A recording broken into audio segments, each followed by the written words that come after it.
এই গরমে ব্রাইড সাজাতে গিয়ে দেখি না আছে কারেন্ট আর না তো কিছু।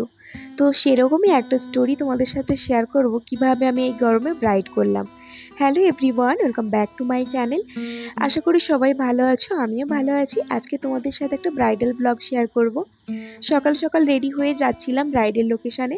সকালবেলা উঠে রেডি হয়ে যখন বাইরে বেরোই দেখছি ভালোই বৃষ্টি হয়েছে। আর সকালবেলা মোটামুটি ভালো বৃষ্টি পড়ছে। তো সেজন্য বড়মশাই আর বাইক নিল না, বলল যে দুজন মিলে টোটোতে করে চলে যাব, আর আসার সময় স্কুটি নিয়ে আসবে দোকান থেকে। তো সেজন্যই আমরা একটা টোটো ডাকি। টোটোতে করে এখন যাচ্ছি মহিষাদল। যেতে যেতে ভালোই বৃষ্টি হচ্ছিল। মহিষাদল থেকে ও স্কুটি করে আমাকে ব্রাইডের লোকেশানে পৌঁছে দিয়ে আসে। তার আগে আমার সাথে আমার একজন ফ্রেন্ড যাওয়ার কথা ছিল, ও আগেই পৌঁছে যায়। তো ওখানে গিয়ে যেতে যেতে আমি ভালোই ভিজে যাই। দেখো চুল টুল আমার পুরো ভিজে গিয়েছে। তো সেজন্য ওখানে গিয়ে ফ্যানে একটু চুলটা শুকিয়ে নেব, তাই চুলটা ছেড়ে দিয়েছিলাম। চুল যা ছেড়েছি তাই চলে গিয়েছে কারেন্ট। কি করব বলো। আর বৃষ্টি হলেও কি হবে, ভালোই কিন্তু গরম ছিল। মোটামুটি ভালোই গরম ছিল, আমাদেরই তো গরম লাগছিল। তার উপরে যখন ব্রাইড এই সমস্ত জুয়েলারি শাড়ি পরবে আরও গরম লাগবে। তো আমি তো কারেন্ট ছিল না, ও আসার সাথে সাথে ও শাড়িটা দেখে স্প্লিটগুলো করে নিই, তারপরে ওকে আমি শাড়িটা পরিয়ে দিই। তো আমি তো শুধু ভাবছিলাম যে কারেন্ট যদি না আসে আমি কিভাবে মেকআপ কি করব। ও আমাকে বলেই দিয়েছিল যে ওর মুখে ভালোই ঘাম যায়। তো সেজন্য আমি একটু ভয়ও পাচ্ছিলাম যে ঘাম বেরোলে আমি মেকআপটা কিভাবে বসাবো। এসি ছিল কিন্তু কারেন্ট ছিল না, এসিটা চালিয়েছে একদম লাস্টে, মেকআপ করার লাস্টে। তো এই যে দেখো এসি আবার খারাপও ছিল। তো ওদিকে পার্টি মেকআপ হচ্ছে আর এদিকে আমি আমার ব্রাইডের গিয়ে কাজগুলো করছি। কারেন্ট নেই বলে আমি ওকে এই ছোটো ফ্যানটা দিয়েছি। ছোটো ফ্যানটা সবসময় আমাদের কাছে থাকে, কিন্তু ওটা আর কত সময় থাকবে বলো যদি কারেন্ট না থাকে। তো এখানে দেখো মোটামুটি আমার কাজ কমপ্লিট হয়ে আসছে বেশ মেকআপের। তো এদিকে দেখো এসিটা খারাপ ছিল, সেই জন্য এসি চালানোর লোক আসছে।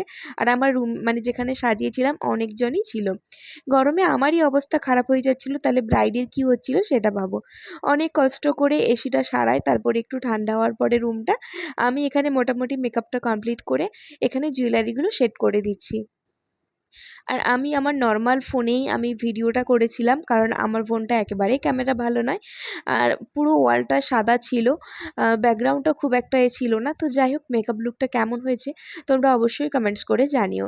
যা কিছু করেছি সব কিছু ব্রাইডের রিকমেন্ড অনুযায়ী করেছি। ওর স্পেশাল ডে, হ্যাঁ আরও একটা কথা, ওর কিন্তু কোনো রকম upper lip, lower lip, facial, hair, এমনকি আইব্রোটাও পর্যন্ত করা ছিল না। আমি মোটামুটি যতটা পেরেছি আমার 100% দিয়ে চেষ্টা করেছি ভালোভাবে ওকে সাজানোর। ওর তো খুব পছন্দ হয়েছে, ও খুব খুব পছন্দ করেছে, ওর খুব ভালো লেগেছে, অনেকবার আমাকে বলেছে। তো যাই হোক, সাজানোর পরে আমি এখন এই বেরিয়ে পড়েছি বাড়ি যাওয়ার উদ্দেশ্যে। তো চলো এখন বাড়ির দিকে যাই। আর তোমাদের কেমন লেগেছে লুকটা অবশ্যই তোমরা কমেন্টস করে জানিও। আর যদি ভালো লেগে থাকে অবশ্যই আমাকে তোমাদের স্পেশাল ডেতে বুক করতে পারো 7602843328 এই নাম্বারে। আমি চেষ্টা করব তোমাদের সাধ্যের মধ্যে শখ পূরণের।